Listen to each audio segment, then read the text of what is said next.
Good morning. आज हम English में active voice and passive voice के बेसिक रूल्स पढ़ेंगे। ठीक है, क्या पढ़ेंगे? बेसिक रूल्स कि इनके पहचानने के बाद हम किस तरह से एक सेंटेंस को एक्टिव से पैसिव बनाएंगे, उन बातों को जानेंगे। ठीक है, उन बातों को जानेंगे। चलो देखते हैं। फर्स्ट है find the SVO. Find the SVO. सबसे पहले अगर आपको एक्टिव वॉइस में कोई सेंटेंस दिया गया है, एक्टिव वॉइस में अगर आपको कोई सेंटेंस दिया गया है तो सबसे पहले आप ये देखोगे कि उसमें एसवीओ कैसे छाटेंगे, यानी कैसे उसमें से एसवीओ निकालेंगे। एसवीओ का मतलब होता है क्या? सब्जेक्ट, वर्ब और ऑब्जेक्ट। ठीक है, ये होता है। अब कैसे इस तरह से एक्टिव से सेंटेंस में से कैसे हम निकालेंगे? ये शी क्या है? सब्जेक्ट, और ये रीड्स वर्ब, और बचा हुआ ये सेंटेंस क्या कहलाया? ऑब्जेक्ट।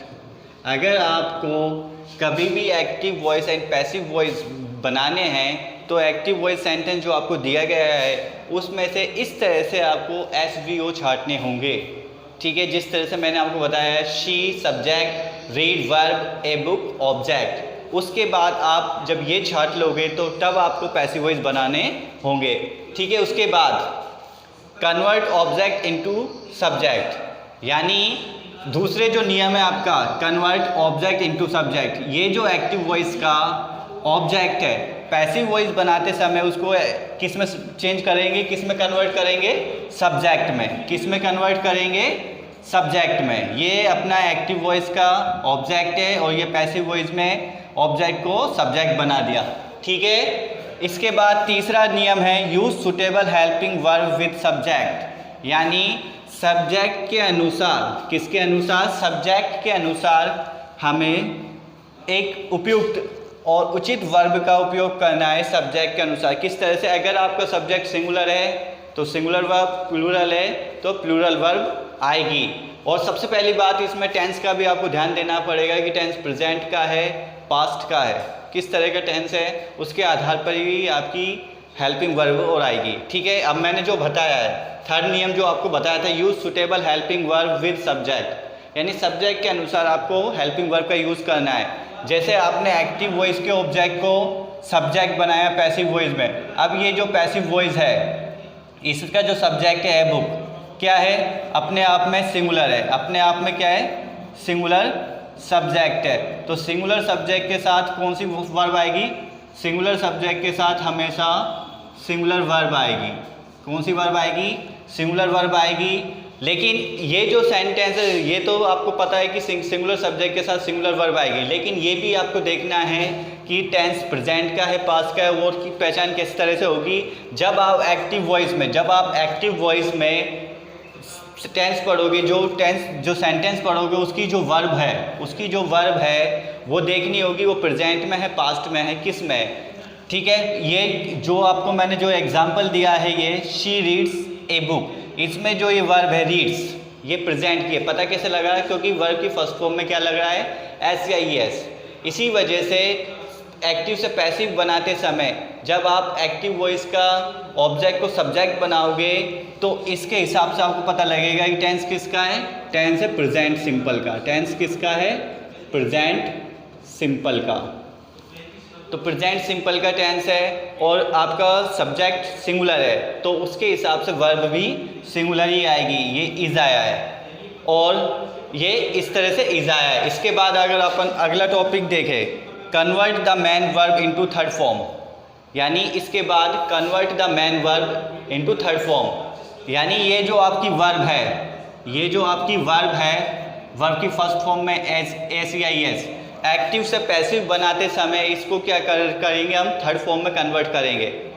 पहली बात, आपको हर वर्ब की सारी फॉर्म याद होनी चाहिए, फर्स्ट, सेकंड, थर्ड फॉर्म, और पास्ट पार्टिसिपल सारी फॉर्म्स आपको याद होनी चाहिए, तब जाके आपको थर्ड फॉर्म को पता लगेगा। इसकी थर्ड फॉर्म क्या होगी? रेड, यानी रीड, रेड। इस तरह से इसकी फॉर्म है। यानी कई अपन फॉर्म देखेंगे तो सेकंड और थर्ड फॉर्म सेम होती है, उनमें कोई भी डिफरेंस नहीं होता है। इस तरह से अपन इसको थर्ड फॉर्म में चेंज करेंगे। इसके बाद आता है आपका fifth, use proposition bye.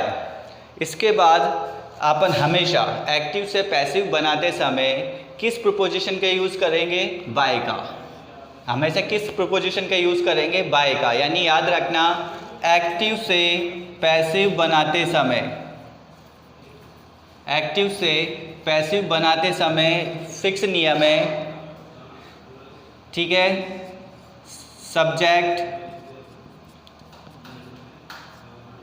Verb और ऑब्जेक्ट, सब्जेक्ट, वर्ब और ऑब्जेक्ट, ठीक है। इसको, ये तो है एक्टिव का, इसको पैसिव वॉइस बनाते समय क्या करेंगे? ऑब्जेक्ट का सब्जेक्ट, ठीक है, फिर helping verb plus main verb की third form by plus subject का ऑब्जेक्ट। याद रखना, एक्टिव से पैसिव वॉइस बनाते समय बाय प्लस बाय और वर्ब की थर्ड फॉर्म, मेन वर्ब की थर्ड फॉर्म का यूज़ हमेशा ही होगा। किसका यूज़ होगा? मेन वर्ब की थर्ड फॉर्म का यूज़ हमेशा ही होगा, याद रखना। इसलिए यूज़ प्रोपोजिशन बाय हमेशा ही लगेगा। इसके बाद अपन सब्जेक्ट का ऑब्जेक्ट बना देंगे। इस तरह से आपका एक्टिव से पैसिव बनेगा। ये तो थे बेसिक नियम। इसके बाद कुछ ऐसे नियम्स हैं जिनका यूज़ एक्टिव से पैसिव वॉइस बनाते समय होता है, ठीक है। कौन सा है वो? छठे नंबर का जो है, these tense can not be converted into passive voice. These tense can not be converted into passive voice, यानी कुछ ऐसे टेंस है हमारे जो कभी भी पैसिव वॉइस में चेंज नहीं होते, ठीक है। इनके बाद, इस नियम के बाद एक नियम लास्ट ये बचता है कि कुछ ऐसे टेंसेस है जो हमेशा एक्टिव से पैसिव वॉइस बनाते समय चेंज नहीं होते। उनमें से कौन सा है? पहला है present perfect continuous, past perfect continuous, future continuous और फ्यूचर परफेक्ट कंटिन्यूअस। ये से कुछ टेंस है जो कभी भी एक्टिव से पैसिव वॉइस बनाते समय चेंज नहीं होते। याद रखना, अगर आपके एक्टिव से पैसिव वॉइस में ये चारों टेंस दिए गए हैं, ये आ जाते हैं, तो ये कभी भी पैसिव में चेंज नहीं होंगे, वो एज इट इज़ के एज इट इज़ रहेंगे। और बाकी जितने भी टेंस है आपके प्रेजेंट के, पास्ट के छोड़ के, पास्ट परफेक्ट कंटिन्यूअस को छोड़ के और प्रेजेंट परफेक्ट कंटिन्यूअस को छोड़ के जितने भी टेंस है वो एक्टिव से पैसिव वॉइस में चेंज होंगे। ये कुछ active voice and passive voice के बेसिक नियम है।